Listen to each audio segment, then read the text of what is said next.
এই যে এখানে একটা ছেলেকে এই যে ধরা হয়েছে, দেখছেন যে ওই যে দেখেন হাত ধরছে, হাত ধরে রাখছে। তো ওই যে লম্বা মতো চুল আর কি, তো নিশ্চয়ই অনেকেই তাকে চিনেন, মোসাদ্দেক। লোকজনে তাকে দুষ্টামি করে দাতাল মোসাদ্দেক বলে। তার কারণ হলো তার ওই যে সামনের দাঁত দুটো একটু উঁচু উঁচু। কিন্তু এটা আমি বুঝি না, এটা তো আর ও নিজে নিজে উঁচু দাঁত বানায় নেয়, তাই না? আল্লাহ তাকে ওভাবেই সৃষ্টি করেছে। তো আল্লাহর সৃষ্টি নিয়ে এইভাবে একজন মানুষকে কি ব্যঙ্গ বিদ্রুপ করা যায়? তো যাই হোক, সে কিন্তু এই যে ঢাকা ইউনিভার্সিটির ডাকসুর একজন নেতা। এখন এ কি জামাত শিবিরের নাকি আমি তো জানিও না, বাট এর হুঙ্কার, এর নানা কথাবার্তা এই গত 1.5 বছরেরও বেশি সময় ধরে আমরা তো শুনেছি, তাই না? কিন্তু হঠাৎ করে সে কিন্তু এই যে বিপদের মধ্যে পড়ে গেছে, দেখছেন?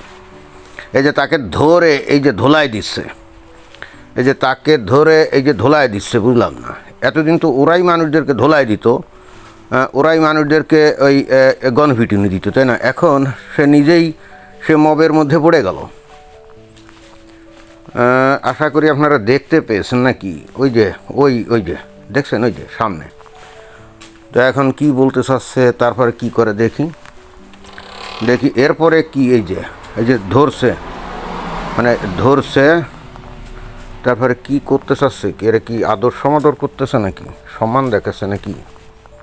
এই যে আর একজন এই পাশ দিয়ে হাত দিয়ে ধরছে।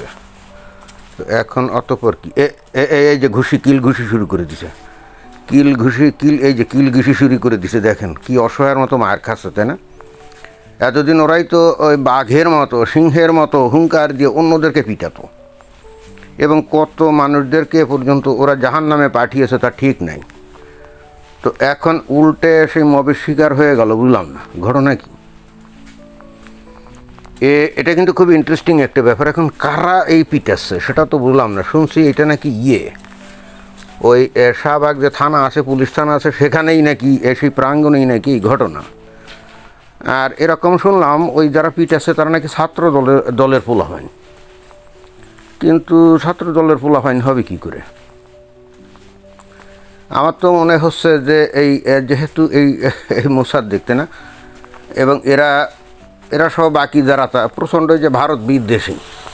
এবং এই মোসাদ্দেকই তো কিছুদিন আগে যে বলছিল যে বাংলাদেশে কোথায় যেন ইউরেনিয়াম পাওয়া গেছে, মৌলভীবাজার না কোথায়, না বিরিয়ানি বাজার, না সিলেট কোন জায়গায় পাওয়া গেছে না। তো ওই ইউরেনিয়াম দিয়ে ভারতকে একেবারে ধ্বংস করে দেবে, এই কথাই তো বলছিল নাকি। অতএব এ তো ভারতের কোপানলে থাকতেই পারে ভারত সরকারের। এখন ভারত সরকার কি রয়ের কোনো এজেন্ট পাঠিয়ে একজন অনেকগুলাকে পাঠাইছে মনে হয়, এবং তারাই কি এখানে দল বেঁধে এই মোসাদ্দেককে ধরে উত্তম মধ্যম দিচ্ছে নাকি, কিল ঘুষি মারছে নাকি। শুনলাম ওই যে 2টা দাঁতের জন্য তাকে দাতাল বলে মানুষজন মজা করতো আর কি। যদিও ওই দাঁত 2টার জন্য তো আর সে নিজে দেয় না, তা না, আল্লাহ তাকে ওভাবে সৃষ্টি করছে। শুনছি ওই বড় দাঁত 2টের একটা নাকি পড়ে গেছে, এরকম দেখলাম যে বিভিন্ন জায়গায় ছবি। এখন আদৌ কি ঘুষি মেরে ওই দাঁত ফেলে দিয়েছে নাকি? যদি ফেলে দিয়ে থাকে তাহলে তাকে দাতাল বলা যাবে নাকি, যাবে? তবে প্রসঙ্গত একটা কথা বলতে হয়, ওই যে 5 আগস্ট 2024 সালে বাংলাদেশে যখন এরা নতুন স্বাধীনতা আনলো, ওই আমেরিকার ডিপ স্টেটের টাকা এবং বাংলাদেশের সেনাবাহিনীর যে আমরা দেখলাম যে তারা একটা পর্যায়ে ওই শেখ হাসিনা সরকারের সাথে বিট্রে করলো, এবং নিজেরা গুলিটুলি করে মানুষ টানুষ মেরে ওই যে 7.62 বোরের রাইফেল দিয়ে, তাই না, লাশ তৈরি করে তারপরে সারা দেশের মানুষের সহানুভূতি কুড়িয়ে, অর্থাৎ সারা বাংলাদেশের মানুষের অনুভূতিকে ব্ল্যাকমেল করে তারা 5 আগস্টের আন্দোলনকে সফল করছিল, সেটা তো ঠিকই আছে। এবং এরপর ইউনূস সাহেবের সময়ে এবং এই বিএনপি যে 2 মাসের মতো ক্ষমতা আছে, আমরা কিন্তু বিস্ময়করভাবে একটা জিনিস খেয়াল করছি। সেটা হলো যে ওই 1.5 বছর যে ইউনূস যখন ক্ষমতায় ছিল তখন এরা তো ভয়ঙ্কর রকমভাবে সারা বাংলাদেশে একেবারে তৌরাসের রাজত্ব কায়েম করছিল, মগের মুল্লুকের রাজত্ব কায়েম করছিল।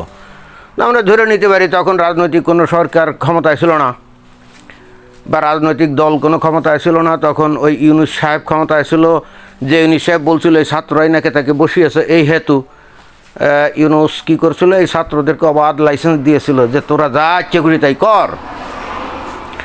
আর এরাও ছাত্র শিবিরের নাম নিয়ে আসলে নাম নিয়ে কেন, আদতে তো এরা ছাত্র শিবিরের লোকজন, তাই না? তো এরা বাংলাদেশে একটা মগের মল্লিকের রাজত্ব কায়েম করছিল, ত্রাসের রাজত্ব কায়েম করছিল। আমরা কিন্তু ভাবছিলাম যে যখন ইলেকশন হয়ে যাবে, রাজনৈতিক দল ক্ষমতায় আসবে, যে বা যারাই আসুক, তখন বোধ হয় এদের এই তৌরাস, এদের ত্রাসের রাজত্বের হয়তো অবসান ঘটবে।